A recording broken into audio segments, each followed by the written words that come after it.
সামান্য একটু গরুর মাংস দিয়ে তৈরি করে নিন ঝটপট বিফ তেহারি। তো দেখা গেছে অনেক সময় সকালবেলা বাচ্চাদের টিফিন থাকে, তো সব কিছু মিলে মানে খুবই একটা খারাপ অবস্থা থাকে। তো এদিক দিয়ে দেখা যায় যে মাত্র 1-2 পিস দিয়ে কিন্তু খুব ভালো ঝটপট বিফ বিরিয়ানি তৈরি করা যায়। তো আমি এখানে মাত্র 2 টুকরা গরুর মাংস নিয়েছিলাম, এগুলা খুবই ছোট ছোট করে কেটে নিয়েছি, সাথে দিয়ে দিলাম একটু আলু।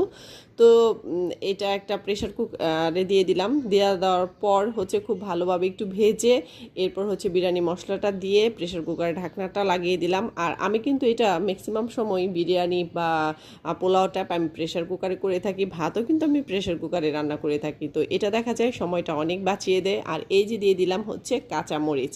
তো দেখা যায় যে সকালে বাচ্চাদের স্কুল থাকে, আর এভাবে প্রেশার কুকারে এরকম ঝটপট বিরিয়ানি রান্না করলে কিন্তু অনেক তাড়াতাড়ি করা যায়। তো দেখতেই পাচ্ছেন বিরিয়ানিটা কিন্তু অলমোস্ট হয়ে গেছে। এই যে দেখতেই পাচ্ছেন কতটা সুন্দর ঝরঝরে হয়েছে, আর খেতেও কিন্তু বেশ দারুণ, ফ্লেভারটা কিন্তু একেবারেই বাইরে যায় না, এটার ভিতরেই থাকে।